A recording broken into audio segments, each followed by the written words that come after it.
Мақтағыз бен мысық ертегісі. Ертеде, ешкі жүні бөртеде Мақтағыз бен мысық өмір сүріпті. Бұл екеуі дос болып жүреді. Мақтағыз үйін жинап жүріп, бір мейіз тауып алады да, мысықты шақырады. Мысық келмейді. Қыз, келмесең келме, деп мейізді өз жеп қояды. Жеп болған соң мысық келіп, «Мяу, неге шақырдың?» деп сұрайды. Мақтағыз айтпайды. Сонан соң мысық, «Ендеше қатығыңды төгем» дейді. Мақтағыз, «Мен құйрығыңды кесіп аламын» дейді. Мысық қатықты төгеді. Мақтағыз мысықтың құйрығын кесіп алады. Мысық, апа, құйрығымды берші» дейді. Мақтағыз, «Менің қатығымды төле» дейді. Мысық сиырға барады.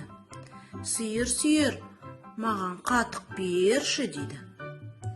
«Менің қарным ашып тұр, маған жапырақ әкеліп берші» дейді. Мысық ағашқа барып, ағаш, жапырағыңды берші» дейді. Ағаш, «Мен шөлдеп тұрмын, су әкелсең жапырақ беремін» дейді.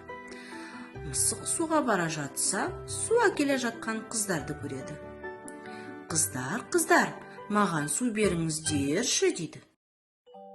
Қыздар оған, «Бізге сағыз әкеліп берсең, біз саған су береміз» дейді. Мысық дүкенге барады. «Әй, дүкенші, маған сағыз берші» дейді.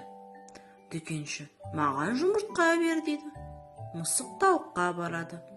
Тауық, маған жұмыртқа берші» дейді. Тауықтар, «Қыт, бізге дән әкеліп берсең, біз саған жұмыртқа береміз» дейді. Мысық енді не қыламын деп бара жатса, бір ін қазып жатқан тышқанды көреді. Мысық тышқанды бас салады. «Жаныңның барында айт, үйіңде не бар?» дейді. Тышқан қорыққаннан, «Үйімде бір табақтарым бар» дейді. Мысық, «Маған бір уыс тары бер» дейді. Тышқан үйінен барып бір уыс тары әкеліп береді. Мысық тарын апарып тауыққа береді. Тауық жұмыртқа береді. Жұмыртқаны апарып дүкеншіге береді. Дүкенші сағыз береді. Сағызды апарып қыздарға береді. Қыздар су береді. Суды апарып ағашқа береді. Ағаш жапырағын береді. Жапырақты апарып сиырға береді. Сиыр қатық береді. Қатықты апарып Мақтағызға береді. Мақтағыз, мені кешірші, енді сенің қатығыңды төкпеймін» дейді. Мақтағыз, «Жарайды, кешірдім, сен де мені кешір» деп оған құйрығын қайтарып береді. Содан бастап екеуі тату-тәтті өмір сүріпті. Соңы.